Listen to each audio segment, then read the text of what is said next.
a very, very big thank you to Mark White, who at last minute, the Senior Learning and Development Advisor for Engineers Education Australia, is going to come up and take us through the next presentation. And thank you, Mark. Thank you, everyone, for your time this afternoon. And yes, as Wendy mentioned, I am your substitute, Michelle, for today. Michelle can't be with us, but she's our microcredentials manager. So, talk about microcredentials. Obviously, I'm in a room full of people who know what microcredentials are, so we don't need to go through definitions and things like that. But just to tell you that Engineers Australia, as the professional association for engineers, we have a very broad remit. We deal with all disciplines, all shades and varieties and colours of engineers, which is a bit unique in the world of engineering associations. Most of them deal with a discipline. We have a very, very broad remit. So we have some very unique challenges in articulating to engineers and non-engineers what engineers do. And we've found out microcredentials are a really useful tool in that regard. So we started this journey back in 2017. We ran some initial pilots in 2019, right as COVID hit. Quite literally, we had pilot workshops planned, and then COVID lockdown started. So that was a rapid, oh my goodness, we're going to have to do this online, along with the whole world. So that was our fun baptism of fire with microcredentials. But we did microcredentials. The initial pilot was around risk and ethics, two of the elements of our chartered credential. One of the things that we took a stand on, I suppose, as an association with our microcredentials was we were going to align to a standard of practice. Now, we were very fortunate that we have a chartered credential, which is a credential which we could then break up into microcredentials. So we were pretty fortunate we could point any of the work we did at a standard of practice. And that's probably the important thing for us. It was about a demonstration of practice. So when an engineer is assessed for chartered, it's a kind of a portfolio, there's an interview process, there's all those, it's a very robust assessment process, but it's against the work that they're actually doing. We've continued that work and that alignment to our kind of different standards. So we have obviously what we call our stage 1 and stage 2 competencies. Our friends from higher ed would probably be aware of the stage 1. That's the accreditation standard. So the graduate attributes that we use for engineering degrees. So people come out of university as an engineering graduate. That's stage 1. Stage 2 is independent practice, and that's what we call chartered. It's also used for registration as well. That's a whole different topic. We also have a capability framework, which is leveraged off some work by Marcus Bowles. I'm sure many of you are familiar with him and his work. An engineering skills framework, which we've developed to help explain what engineers do and help workforce planning, credentialing, career planning, things like that. We have areas of practice. We have specializations in things like rail track design or construction contract management. So things that are valuable and meaningful to industry and to the world of work. So there's not, our credentials are very much not about, I know something, it's what I can do in the workplace. And we've always seen this as a useful indicator for an employee to take a microcredential, present it to an employer and say, look, I can design rail track structures. I can manage contracts. I can manage people. I can assess risk to a standard that's expected by industry. We can also use things like Australian standards, international standards, and our kind of, I suppose, our philosophy thus far has been very much about we have to point our microcredential at something. It's no good of us just plucking something out of the ether and saying, isn't this a great idea? Let's make up an assessment, and it's effectively meaningless. If we can point it to some industry benchmark, industry standard, that's how we get acceptance. So all of our microcredentials have been very much built with that philosophy in mind. And the assessment, obviously, in that regard has to be based on practice. So what people are doing in the workplace. It's not just attend a workshop, answer a few questions and tick away you go.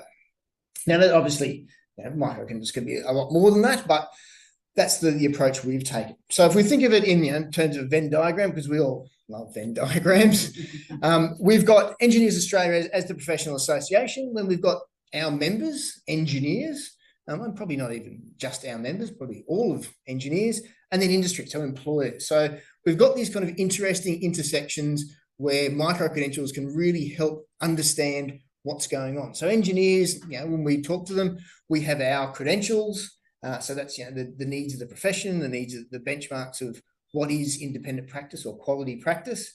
We have then that interplay between the individual engineer and their employer. Their employer needs to know what they can do and should be able to do, and at what level of performance or standard. And then obviously we have obligations to industry as well to do things like assessment. So we do registration assessments, we do migration assessments. So how we as an organisation are able to demonstrate those. Now we have lots of robust processes for those, but there's this wonderful little nexus in the middle there where microcredentials form a really valuable part, because we can start interplaying from all of these different requirements into a microcredential. So it becomes really meaningful as opposed to just this kind of ethereal idea. So for us, it's been a very interesting journey and a process to get to this idea that a microcredential is meaningful, because we've all been on that journey of the whole country trying to figure out what do microcredentials mean, and people making up definitions and different sectors just deciding what a microcredential is, and the rest of us not being so keen on those definitions. Anyway, so by way of explanation, this is kind of I suppose, and this is very much Michelle's world.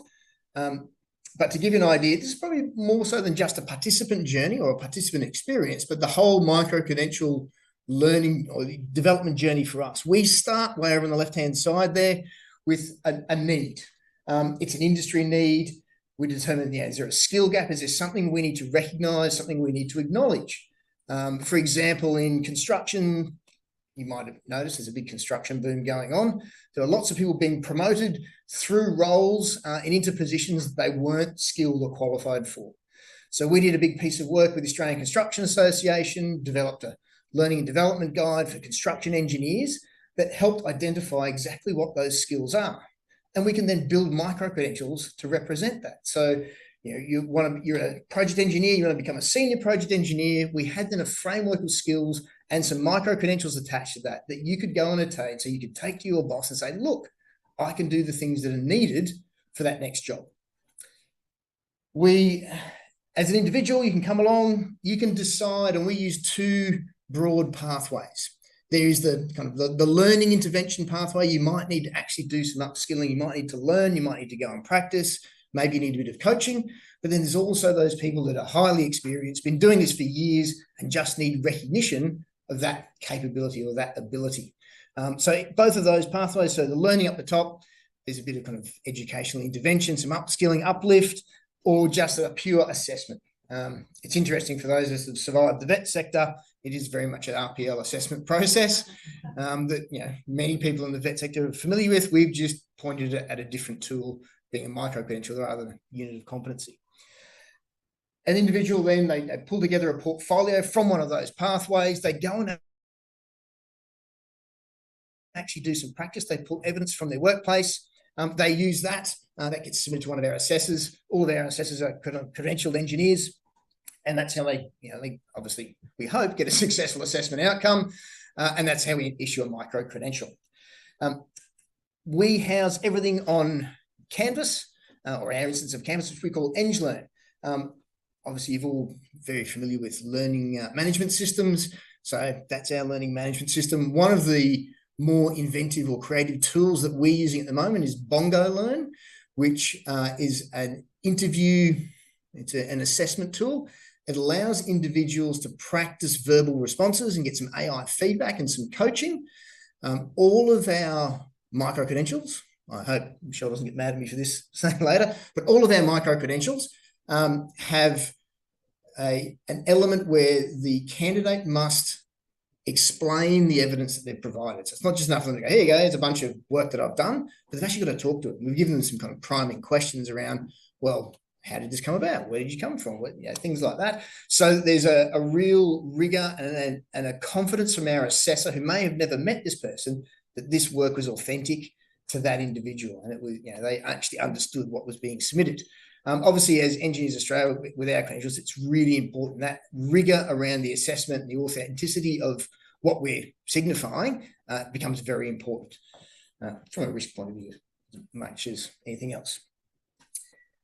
Latest developments, though, that we're very excited to talk about are hydrogen. So where micro-credentials play a really important part, and I think the question before about trends, I think for us anyway, emerging areas of technology, new business, new worlds of engineering. So we're thinking about net zero transition, hydrogen, these sorts of big initiatives that are at the frontier of kind of, we're never going to get training packages and degrees and things to catch up to this.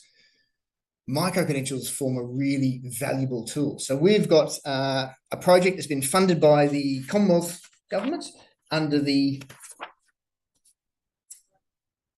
National Priority Fund, Local Jobs Program from Department of Employment and Workplace Relations. So we're partnering with Deakin University to develop these hydrogen microcredentials. You can see there's a list of 5 there at the moment, but it's a really great case study where there is going to be a real need for people to understand, to learn, and to be recognised as having competence or expertise or capability against a standard of practice. So whilst we will eventually, I imagine, have hydrogen engineering, maybe degrees, but certainly like majors and parts of huge amounts of academic rigor behind them, microcredentials are really useful for those people that are practicing right now, that need to transfer their skills to a new sector, adopt a new technology, and for their employers and for the community at large to have those skills recognised and to have confidence and trust that the people doing this work, which has the potential to go bang, have actually been assessed as being competent to do that work. Now, last thing I'm going to do today, and I do apologise if I've been speaking too fast, there's a lot to get through. I'm going to introduce to you one of my colleagues. Jerry Andrews, who's the General Manager of our Victorian division, who is a recent earner of one of our micro-credentials in stakeholder engagement. Jerry, would you like to join me up here at the podium? I'm going to ask you a couple of questions. I'm going to get you to stand a little bit closer to me because we're on that camera. There we go. Yeah. Oh, okay. So look at this. 2 black suits, not a comb between. There we go.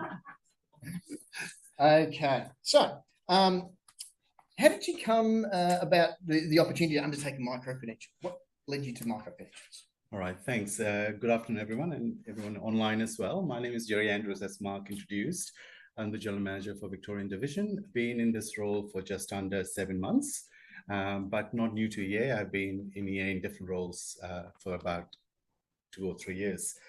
So to give you a bit of context why I did the stakeholder engagement microcred, when I joined in 2022, I was given a remit in terms of my role to explore the idea of having a forum built for HR leaders within the engineering sector.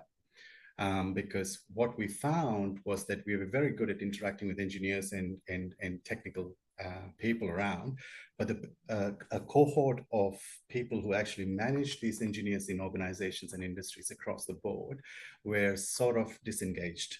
And my challenge was to get them on a platform so that we can engage. That was the start of my thinking process in terms of stakeholder engagement and management. And I have over 25 years of global experience, but yet I struggled because some of the points that Mark raised in terms of, it's a very broad area to look at, and different people in different industry and sectors within engineering have a lot of different requirements. And I felt really challenging, from starting a sounding board to having few people in the room. First, we had about 7 people initially in the room that grew eventually to 400 now. But we have got a solid 100 active members, HR leaders, directors, professionals within the HR learning and development area. But that only happened because of a number of things.